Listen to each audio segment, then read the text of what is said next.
कांग्रेस अध्यक्ष राहुल गांधी ने पार्टी महासचिव प्रियंका गांधी और ज्योतिरादित्य सिंधिया के नीचे प्रदेश में तीन सचिवों की नियुक्ति की है। पश्चिमी उत्तर प्रदेश के लिए राणा गोस्वामी, धीरज गुर्जर और रोहित चौधरी को सचिव बनाया गया है। पूर्वी उत्तर प्रदेश के लिए जुबैर खान, कुमार आशीष और बाजीराव खड़े को सचिव बनाया गया है।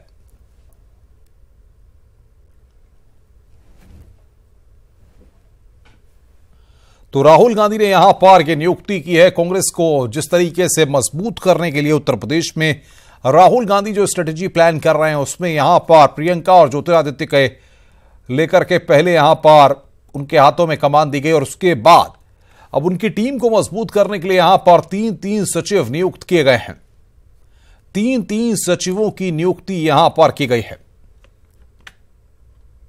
राहुल गांधी ने, आपको बता दें कि इनको नियुक्त किया है। कांग्रेस अध्यक्ष राहुल गांधी ने प्रभारी महासचिव के साथ तीन सचिव की टीम भी लगाई है। और बातचीत करने के लिए शिवानी शर्मा हमारी संवाददाता हमारे साथ जुड़ रही हैं। शिवानी, जिस तरीके से हम देख रहे हैं कांग्रेस की स्ट्रेटेजी प्लान हो रही है, उसमें बकायदा अब ज्योतिरादित्य और प्रियंका के साथ साथ पूरी टीम को कहीं ना कहीं कंबाइन करने की कोशिश हो रही है।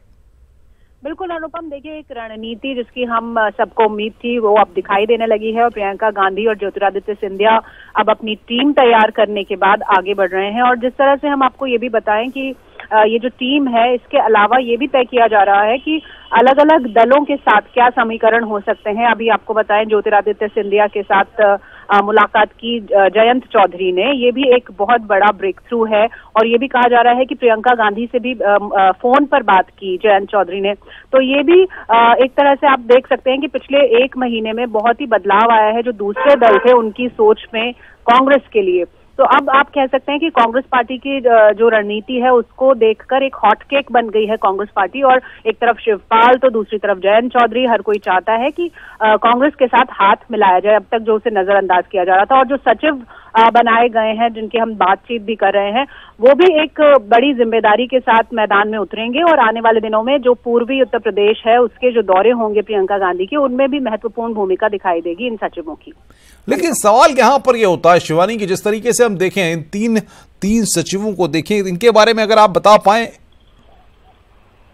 देखिए, जो जिस तरह से हम लोग लगातार बता रहे थे, जैसे ही प्रियंका गांधी आई हैं सक्रिय राजनीति में उत्तर प्रदेश में आके उन्होंने मुलाकात की लोगों से, तो ये कहा जा रहा था कि जो लोग बहुत ही कर्मठ रहे हैं, संगठन के प्रति लॉयल रहे हैं, उनको मौका दिया जाएगा। और यहाँ पर जिन लोगों को यहाँ पर जिम्मेदारी दी गई है, चाहे हम जुबैर की बात करें या फिर दूसरे जो नाम है उन सब की बात करें, वो सब ऐसे लोग हैं जो अपराइट हैं और पार्टी के साथ रहे हैं काफी अरसे से, और इन लोगों को ऑन ग्राउंड चीजों की जानकारी है। तो पूरे जो इंटरव्यू हुआ या जो भी पूरा चयन प्रक्रिया हुई, उसमें इन सब बातों का खास ख्याल रखा गया कि जिन लोगों को सचिव बनाया गया है उनकी कितनी पकड़ है, खासतौर पे बूथ लेवल पर वो कितना काम कर सकते हैं और संगठन के लिए कितने वो लॉयल रहे हैं। इन सब चीजों का ध्यान रखने के बाद ही इन्हें ये जिम्मेदारी सौंपी गई है और टारगेट दिया गया है। बिल्कुल शिवानी, बिल्कुल। हमारे पॉलिटिकल एडिटर मनमोहन राय जी भी हमारे साथ है। मनमोहन जी, क्या माना जाए, कांग्रेस पार्टी जिस तरीके से अपने आप को स्टैंड करने की उत्तर प्रदेश में कोशिश कर रही है प्रियंका और ज्योतिरादित्य के बाद, अब तीन सचिव या कहा जाए कि टीम एफर्ट की कोशिश हो रही है? बिल्कुल अनुपम, प्रियंका गांधी का जो गेम प्लान है यूपी के लिए अब वो सामने दिखने लगा है। और ये एक बड़ी एक तरह से कहा जाए एक फौज लगा दी गई है। अब 2 जनरल सेक्रेटरी हो गए जो उत्तर प्रदेश के इंचार्ज हैं, पहले एक ही होता था, और उनके नीचे तीन सचिव रख दिए गए हैं। तो कुल मिला के 2 जनरल सेक्रेटरी, 6 सचिव, ये एक लंबी चौड़ी टीम है ताकि हर कॉन्स्टिट्यूएंसी, हर जोन की अच्छी से मॉनिटरिंग हो सके और ग्राउंड से जो रिपोर्ट है, ग्राउंड से जो फीडबैक है, वो आला कमान तक पहुंच सके। इसके पीछे मंशा वो भी है जो राहुल गांधी ने अपने भाषण में कहा था लखनऊ में कि हम फील्ड वर्कर्स को प्रमोट करेंगे, हम जमीन से जो उठा कार्यकर्ता है उसको प्रमोट करेंगे, ना कि जो बड़े घरानों से जो नेता आए हैं या जो कांग्रेसी घरानों से जुड़े लोग रहे हैं उनको ना करके कार्यकर्ताओं को प्रमोट करेंगे, उनको आगे चुनाव में बढ़ाएंगे। क्या लगता है आपको, जाहिर तौर पर जिस तरीके से कांग्रेस यहां पर चीजों को लेकर आगे बढ़ रही है, लेकिन जयंत चौधरी की मुलाकात होना, कांग्रेस के साथ नजदीकियां होना, सपा बसपा का अपने आप में एक होना, बीजेपी का लगातार इन सब पे हमलावर होना, ये सियासत किस तरफ दिखाई दे रही है?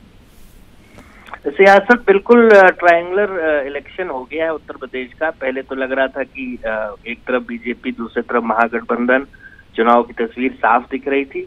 लेकिन अब प्रियंका गांधी के एक्टिविटी से उनका जो सीरियसनेस है, जैसा बताया जा रहा है, वो अभी पिछले बार आई थी 3-4 दिन रही, फिर आएंगी 4 दिन रहेंगी, तो कहीं ना कहीं प्रियंका का जो कमिटमेंट है कि वो हर जगह जाएंगी, रहेंगी और डायरेक्ट लोगों से मिलेंगी, तो कहीं ना कहीं कांग्रेस एक फोर्स के रूप में धीमे धीमे उभरेगी और उत्तर प्रदेश एक ट्रायंगुलर इलेक्शन, एक त्रिकोणीय चुनाव की तरफ बढ़ते हुए दिख रहा है। बिल्कुल बिल्कुल। मनमोहन जी, बहुत बहुत शुक्रिया हमारे साथ जुड़ने के लिए। शिवानी, आपका भी बहुत बहुत शुक्रिया हमारे साथ जुड़ने के लिए और बातचीत करने के लिए।